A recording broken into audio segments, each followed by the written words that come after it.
At SIU Center for Family Medicine in Lincoln, our team makes it easy to get your flu shot and protect the people you care about most.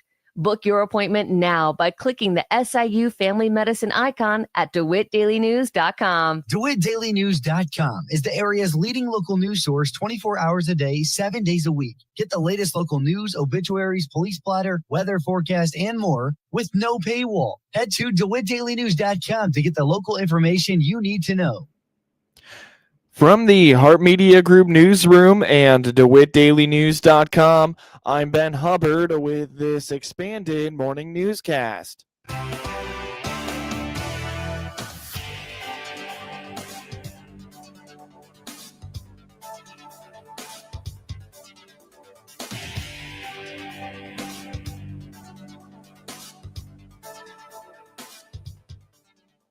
Good morning and thanks for being with us. I'm your host today, Ben Hubbard. The news is brought to you by Baum Chevy Buick in Clinton, your Silverado headquarters, as well as by Connexus, offering fiber internet in Clinton. Click their icon on DeWittDailyNews.com to find out more. Later this month, the DeWitt County Board could make extensions on an ad hoc committee aimed at reviewing the county's ordinances and a technology committee aimed at improving the county's technological procedures. Board Chair Joe Whitty says the ad hoc committee's focus on compliance has made a lot of progress, but for all the progress they make, they find more things that need to be addressed. Yeah, we established an ad hoc committee, which means, we don't have the same $5,000, limit of what we can approve. Anything that comes out of that ad hoc committee, any recommendations go to the full board. But what we did is thought for a period of a year, we would take a look at the county technology, see if there's some recommendations for upgrades or adjustments that we need to make. Same thing from a compliance standpoint. Our intent setting out last year was look at our ordinances. We know that there's a lot of our ordinances, not even zoning related, but just, the county, including the Liquor Commission. But all of those things, they don't get updates regularly, or we don't look at those. And so our intent was to take the year to, make some updates that either reflect things that maybe we're not doing exactly that same way that the ordinance may spell out, try to get some updates in. But with this year, you meet once a month and you start peeling back the layers and realize that there's quite a bit to discuss. We didn't get as far as we would have liked, but I think we made a lot of progress. According to Whitty, the county board has approved a full-time IT person for the county building because there was enough of a need for someone to assist county staff. Next month, we'll probably recommend that we establish that committee for a period of one more year. There's been some discussion, maybe we need a technology committee permanently. So I'm not sure that we're at that point yet. There's still a lot that we've got to figure out. But one recommendation that we did have to the board that we approved last month or 2 months ago is budgeting for a technology person, a tech to be staffed by the county full time. I think there's a lot of needs, with the day-to-day things going on in the office. And we have a contract with Hart Technology today, but they're only on site once a week. And so I think what we're hearing from the different departments is that, yes, there's enough that they need help with. And then I think there's also a lot of things that extending the ad hoc committee another year would be beneficial, but Whitty wonders if just forming a technology committee would be the long-term play for the county. When you're contracting that work out over the years and you don't really have a dedicated committee to kind of help with a vision and look at things, what's the best, not necessarily the cheapest method, but what's the best method to do things. Things kind of get pigtailed together over the years, and we've kind of got a lot of hardware updates and even the network that needs some rework. So we did budget this year for some upgrades to the network, some switches, so those are the kinds of things that, that technology committee, even though it's ad hoc for this coming year, try to get that in a better situation. And if we get somebody online or hired on staff, then maybe shift some responsibilities to that person to manage, our risk mitigation plans and things like that. So that's kind of what we have envisioned for 2026. it's just another year of looking at our technology and get it to the point where maybe by next December, maybe it would be time to establish a permanent committee, outline what their responsibilities are. Right now, software upgrades, things like that, all that goes to finance. And it's, there's obviously a lot of cost to some of those softwares, but a lot of these things, when you're looking at, are there more efficient ways, that takes, time to dig into those options. And that's where I think maybe technology committee longer term might be able to help keep us on maybe a path towards being more efficient in our software spend and our hardware upgrades. For the compliance focus of the ad hoc committee, Whitty says technology took up so much of its focus that they weren't able to get into as much on that side of its mission as they wanted. Again, that's something that we should probably, as updates are needed or as changes are made, we should probably make those updates. But, unless you're going through that ordinance pretty regularly and spotting things, we're not always going to catch that. We are going to get behind. Yeah, I think we need to periodically do an overhaul or a review of everything, make sure that, are there updates that we need to make? And like I said, we didn't get as much into that this year as we would have liked, but we were looking at, we don't even have, cybersecurity risk response plan, things like that.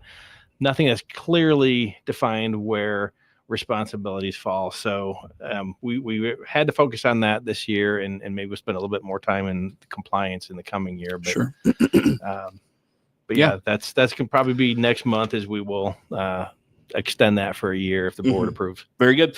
Very, very quickly, about 30 seconds. What's coming up in December?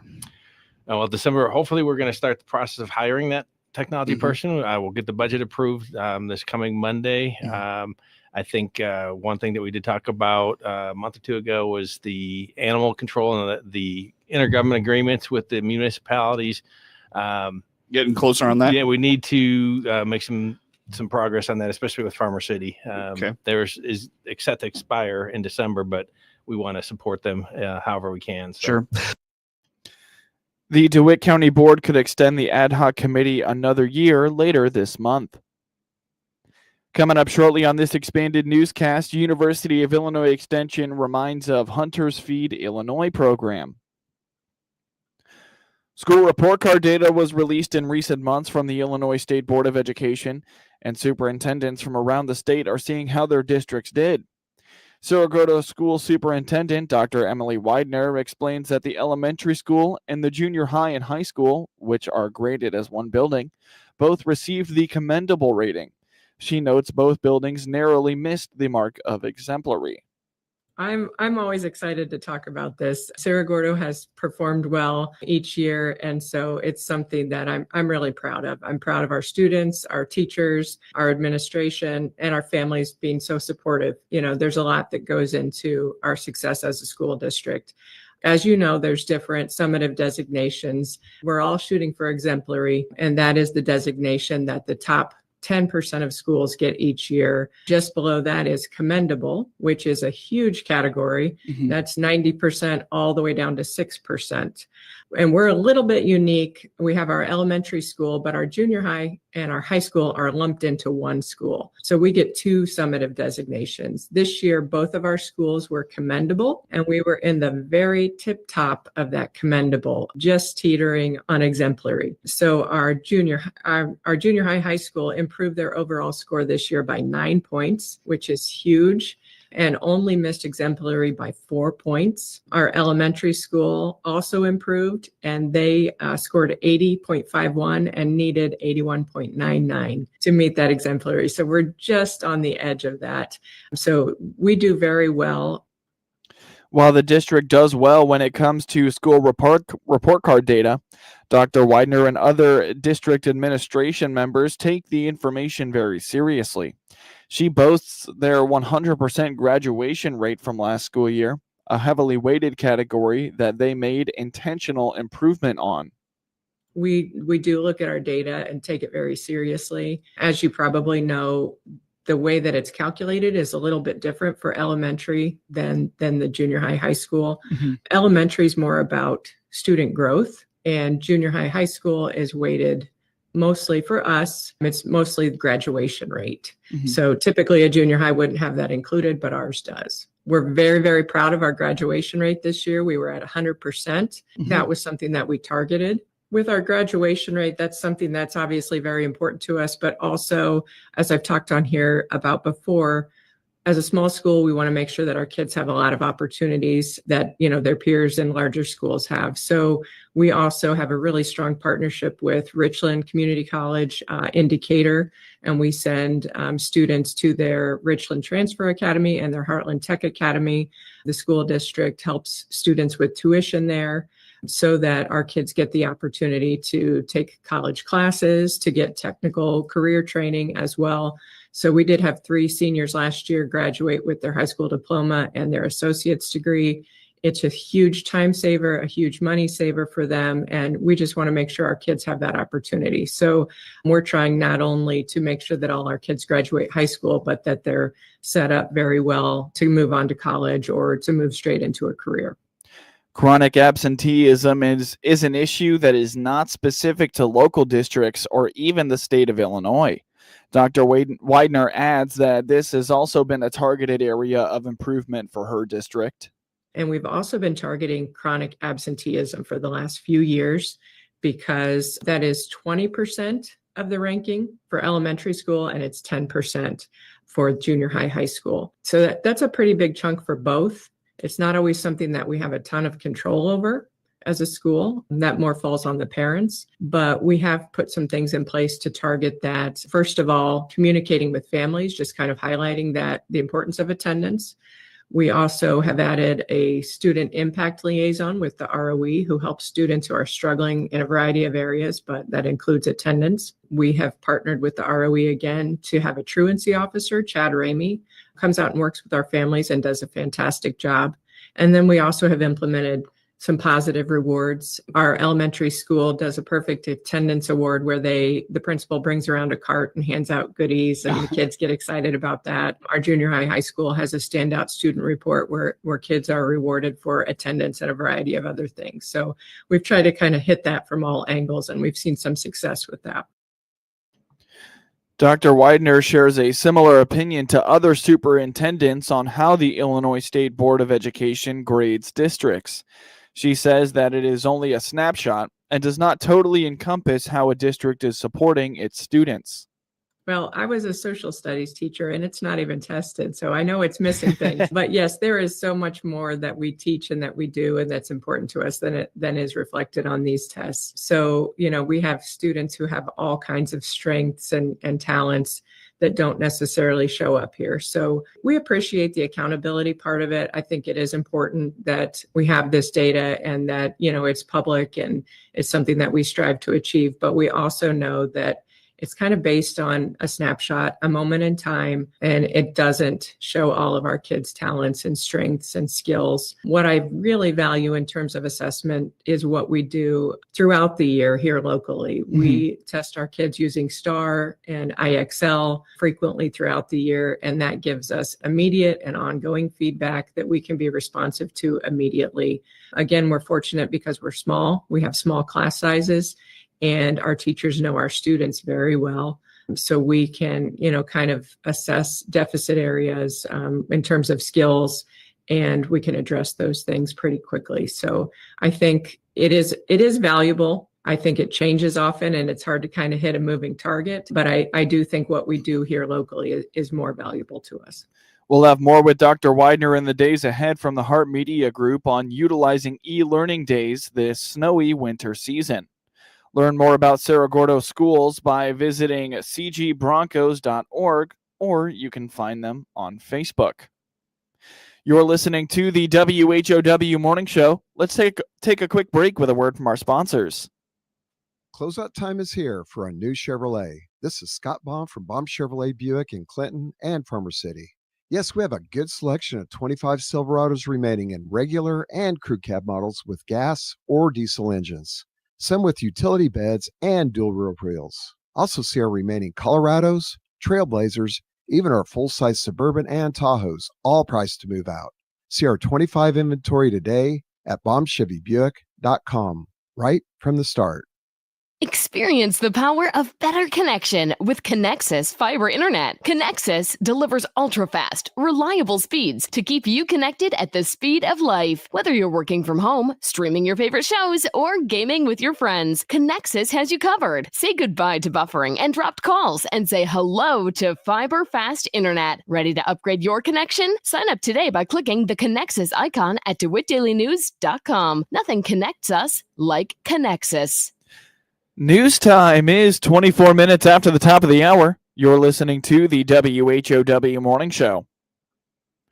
In its fourth year, the University of Illinois Extension continues to grow its Hunters Feed Illinois program, formerly known as the Deer Donation Program. Caitlin Mellendorf with the University of Illinois Extension in DeWitt, Macon, and Piatt counties reminds that this program allows hunters who harvest a deer who may not be able to take that processed deer home to donate it to a food pantry.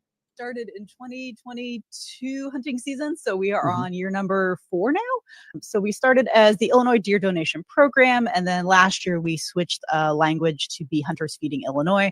And the program is connecting hunters, meat processors, and food pantries to provide deer meat for those pantry guests. And so hunters are encouraged to go out and harvest their deer, especially if they've got extra tags, or if they maybe we've heard stories where the hunter just loves the sport and their family hates deer. And so like this is a way for that hunter to really enjoy their sport, but then donate their harvested deer to a good cause.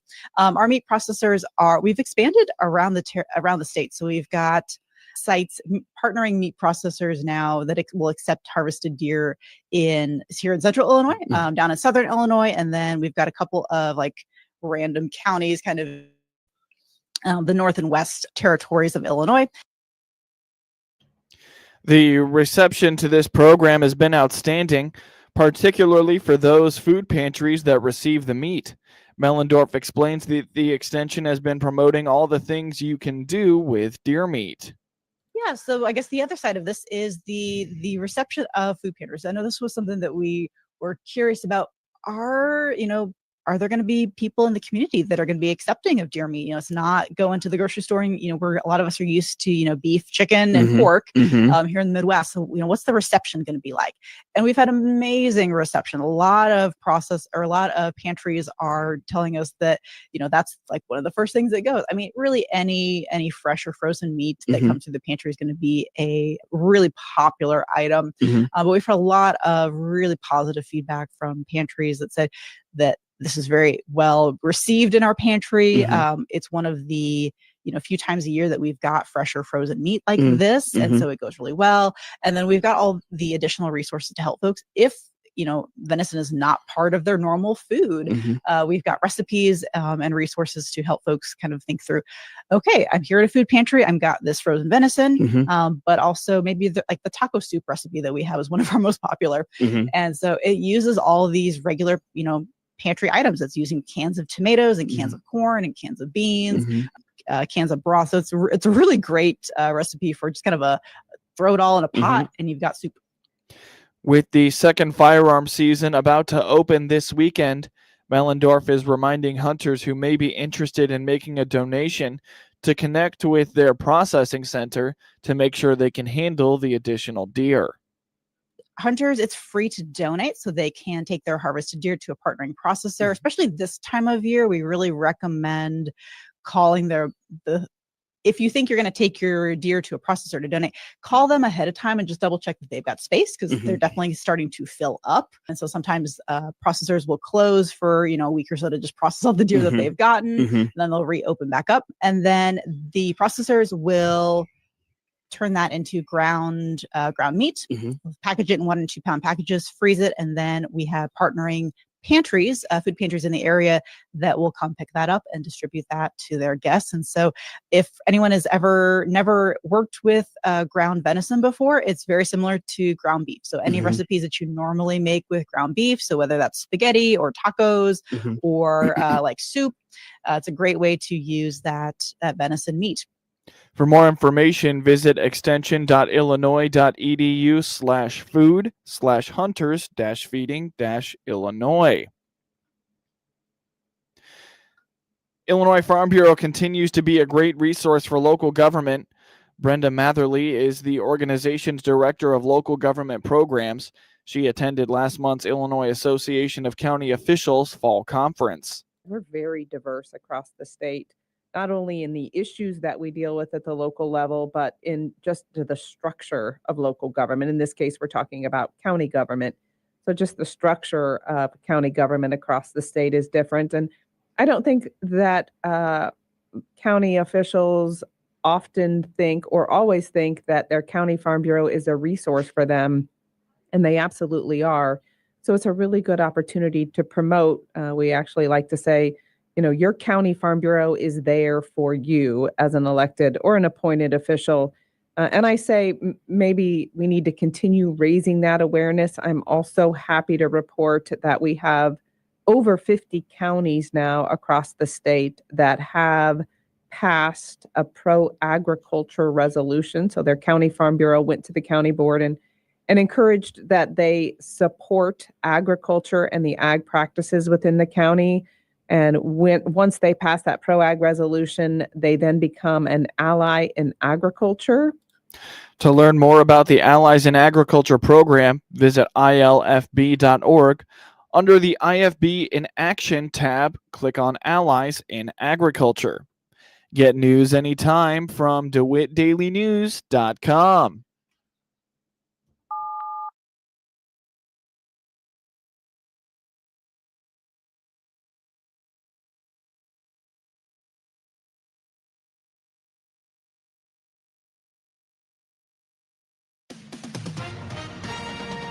With SRN News, I'm Rich Thomason in Washington.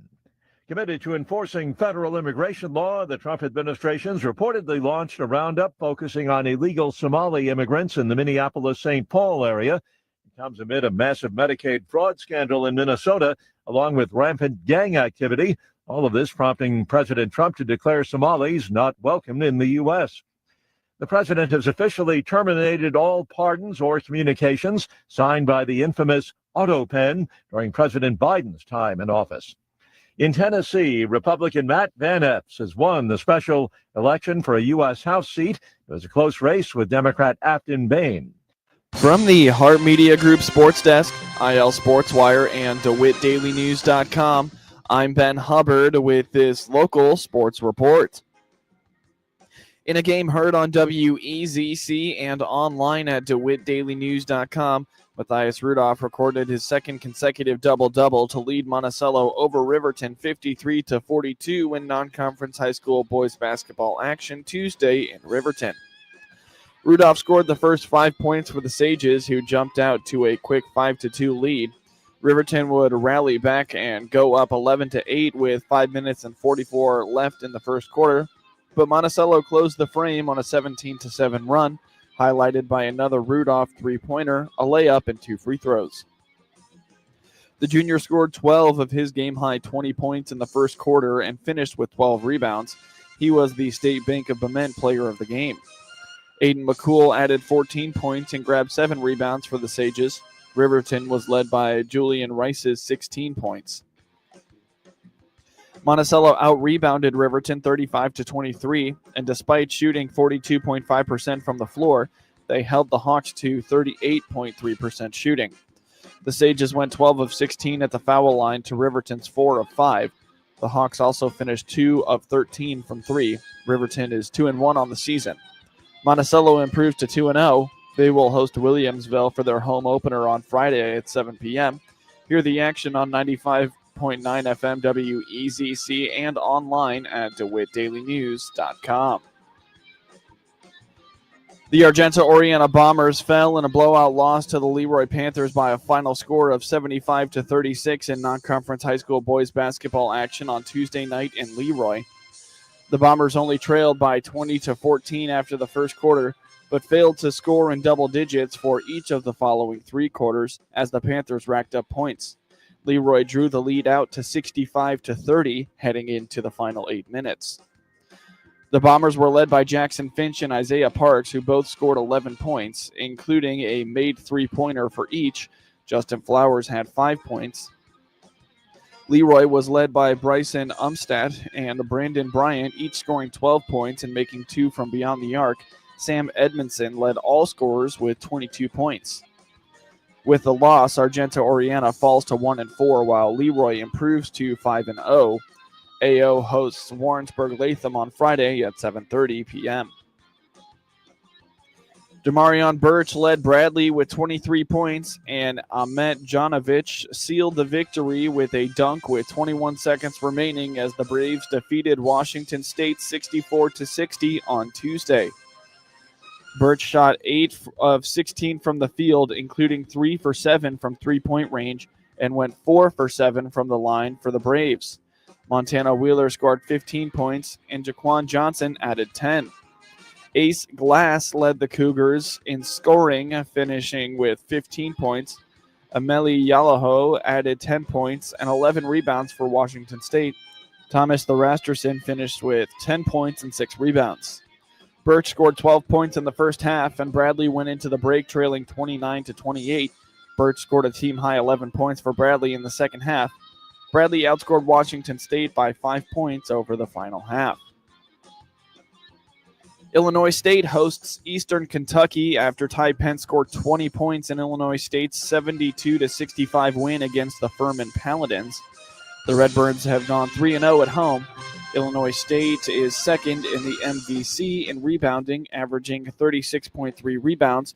Brandon Lieb leads the Redbirds with 5.5 boards. The Colonels have gone 0-3 away from home. Eastern Kentucky has an 0-6 record against opponents over 500. Illinois State's average of 8.5 made three-pointers per game this season is just 0.2 fewer made shots on average than the 8.7 per game Eastern Kentucky gives up. Eastern Kentucky averages 15.7 more points per game than Illinois State allows to opponents. Johnny Kinziger is shooting 36.1% from beyond the arc with 1.6 made three-pointers per game for the Redbirds while averaging 12.3 points. Tyreek Coleman is shooting 55.2% and averaging 13.6 points per game. Montavious Myrick is scoring 13 points per game and averaging 6.6 rebounds for the Colonels. Juan Cranford Jr. is averaging 11.1 points and 2.9 rebounds. Illinois State linebacker Ty Niekamp led the Redbirds and ranked third in the MVFC in tackles with 126, 63 being solo, and he also ranked second in the league in tackles for loss with 12 and added 1 sack on the year, leading him to win the Defensive Player of the Year award this year. This season, he has been credited with 6 pass breakups, 1 forced fumble, 1 fumble recovery, 4 quarterback hurries, and a safety. Niekamp had 7 double-digit tackling efforts, including 5 games with 13 or more. He finished the year with back-to-back 16 tackle efforts against South Dakota State and Southern Illinois. In addition to 16 tackles, he recorded a career-high 3 tackles for loss in the finale against the Salukis. He is a finalist for the Stats Perform Buck Buchanan Award. Niekamp is a Bloomington Normal native. Pavel Dorofeyev and Shea Theodore scored in a shootout Tuesday night to make the Vegas Golden Knights goalie Carter Hart's anticipated debut a success, giving Vegas a 4-3 victory over the Chicago Blackhawks. The Golden Knights entered 1-8 in games decided after regulation. Braden Bowman forced overtime for the Golden Knights when he put it in his own rebound with 2 minutes and 28 seconds left in the third period. Bowman and Ivan Barbashev each had a goal and an assist. Ben Hutton also scored, and Theodore had 2 assists. Hart stopped 27 shots, including 6 in overtime. Tyler Bertuzzi had a goal and an assist for the Blackhawks, and Connor Bedard and Oliver Moore also scored. Spencer Knight made 25 saves. Hart gave up a goal on the second shot he saw, a drive from Moore above the right circle. In the second period, Hart left his crease to try and clear the puck, but instead sent the pass right to Bertuzzi, who scored. Bedard beat Hart with a pinpoint shot from the right circle for a 3-2 lead earlier in the third. but Hart was especially good in overtime and then stopped 3 of 4 attempts in the shootout. He and his new teammates smiled broadly in the hug line, with Hart receiving a long embrace from Jack Eichel. The Blackhawks visit the LA Kings on Thursday. The Golden Knights are at the New Jersey Devils on Friday to open a 5-game trip against Eastern Conference teams. See highlights of your local high school programs by finding IL Sports Wire on your preferred social media platform, and get local sports anytime at DeWittDailyNews.com. This is staff meteorologist Jennifer Wojcicki.